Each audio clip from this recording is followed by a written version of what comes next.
So here we have everyone's EV darling, and that was very popular in many years, the Tesla Model 3 long range. So this is the pre-facelift version, as you can see on the headlights. So the long range is one with a bigger battery, so it has further range. There's two engines in this, so it's four-wheel drive instead of only rear-wheel drive.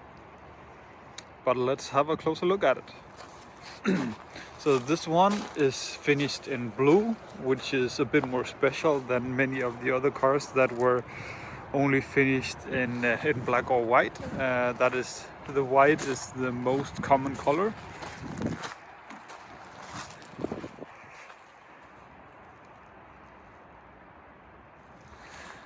It is a decent looking one. It's a small family sedan. Now the most popular one is the Model Y, due to the size of it, and the price range is fairly good in most markets. So the Tesla Model 3 comes standard with LED headlights, full panoramic view of the surroundings. You can clearly see here on the B-pillars that you have some cameras.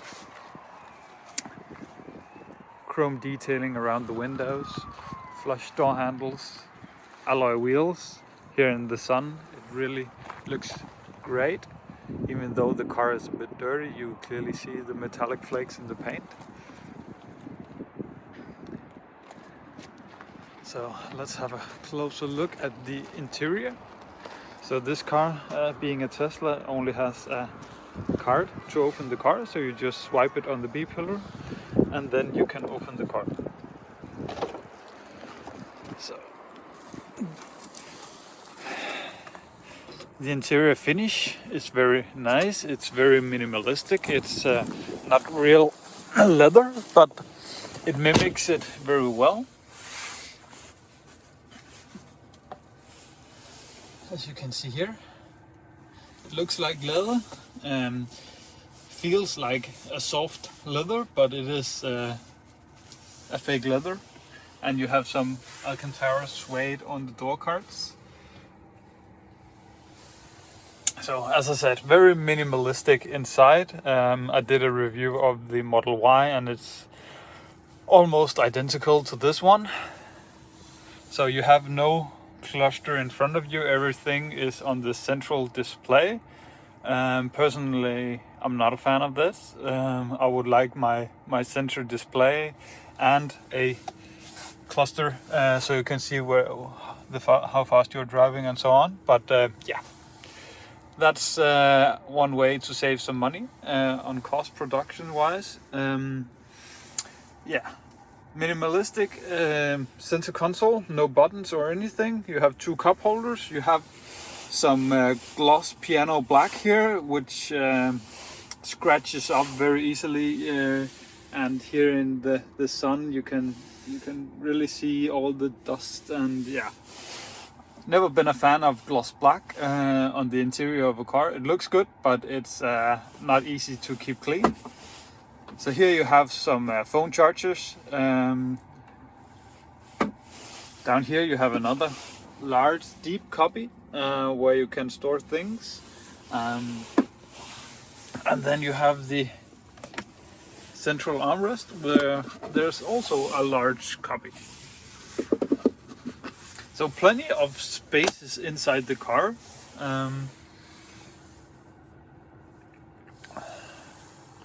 Let's have a look at the folding here. Yeah, being gray is definitely not the best if people are wearing makeup or something. It easily attracts dirt and you can easily see it.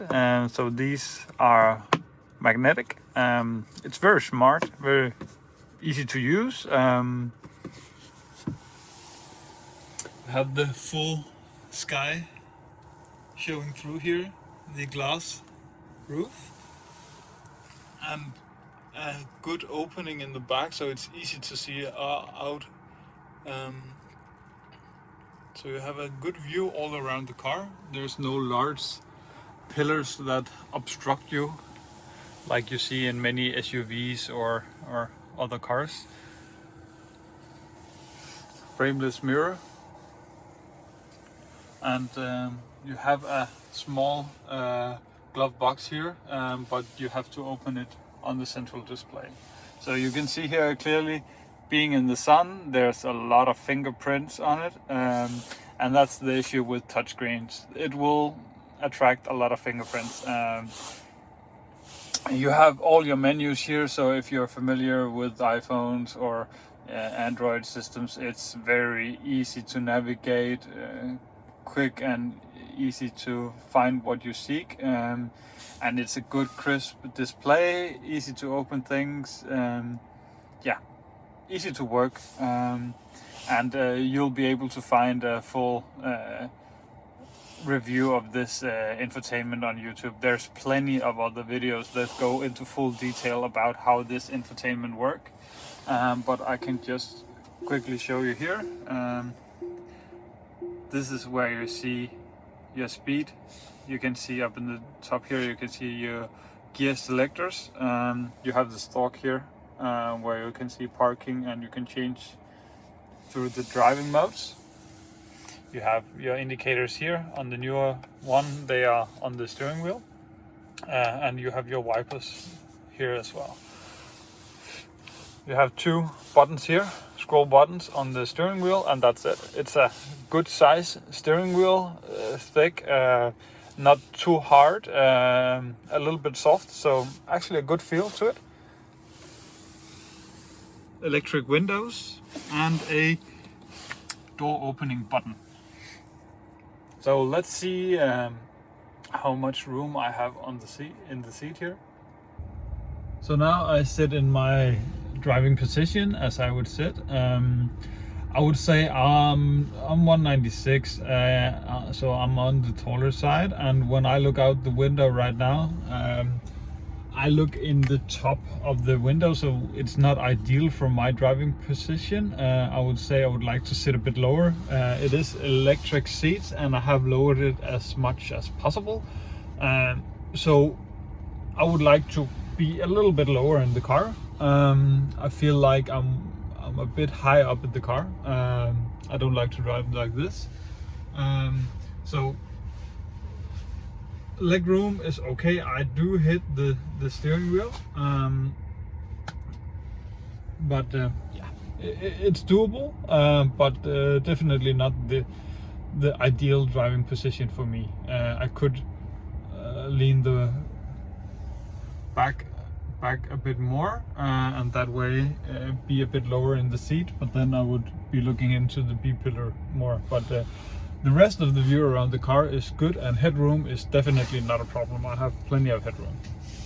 So let's check out the back seats, how much room we have there. Okay, so in the back seat now, very minimalistic. Also here you have the window controls, open door button, and some USBs here in the center, and that's pretty much it. You have an armrest here, if I can fold it out, with two cup holders. Yeah, the seats and leather feel very well. I have okay leg room, but as you can see in just a second, yeah, you can clearly see that I have a lot of room here. So there's not a lot of thigh support. I sit quite upright with my legs, so I could drive like this for probably an hour or so, but then I would need to stretch my legs, because this is definitely not ideal.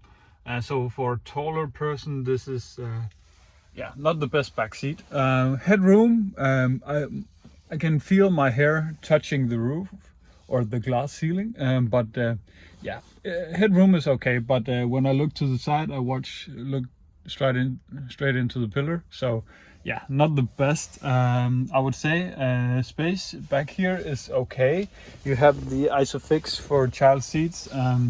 So yeah, I think for smaller kids or not as tall as me persons, this will be perfectly fine. Okay, let's have a look at the trunk. So this is a bit different style trunk than you see on the Model Y. So there's definitely not as much room in this as you'll have in a Model Y. So you can clearly see here the space in the opening. You have some charge cables here. Let's see how much room we have underneath here. There's decent room, no spare or anything, but definitely room to store the cables.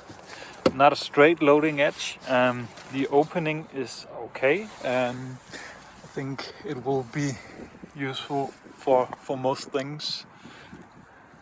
And it looks like you can fold the seats. So yeah, not electronic. You open it from inside the car on the screen. But the gimmick about electric cars is you sometimes have two trunks. You have the rear one and you have a frunk, or what people will call it. So let's see here in the front, how much room do you have here? So here you have not a ton of room, but enough space to store some cables or perhaps one backpack, one luggage, a few sets of groceries, a few bags of that. So definitely not bad. It's good to have.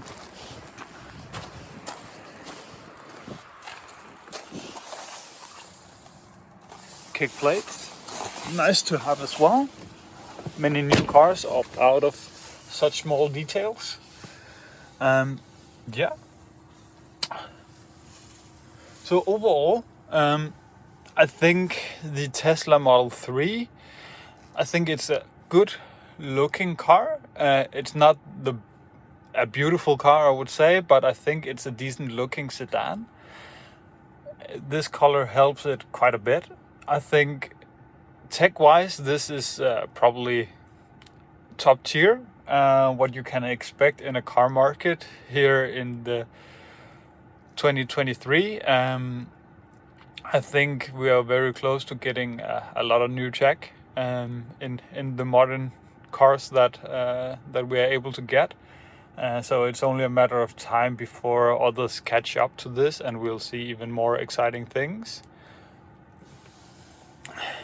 For me, this would not be a choice. I don't think my seating position is as good as I would like it. There's not a lot of room in the back seat. So if I bring my friends along, some of them will have to scrouch a bit in the back, and the seat is very high up. So the seating position in the rear seats is not the best. I think this one, a Tesla Model 3, is a good car if you're one or two persons, not on the taller side. So that's a lot of families, small families, couples. If you're single and just want a daily driver, I think for the range you get and the tech, it's a great car. But if you're looking for space, I would opt out for the Model Y. It has the same tech. And if you're looking for a more premium feel on the interior with perhaps a bit more buttons, I would look into German counterparts. If it has to be a electric vehicle, I would probably, my choice of the day would be a BMW i5 or a BMW iX3. That would be my pick for an EV in today's market. But that can change all the time. There's new EVs coming every day, and new brands popping up everywhere. So time will tell where things are in 6 months. But thank you very much for following along and watching along.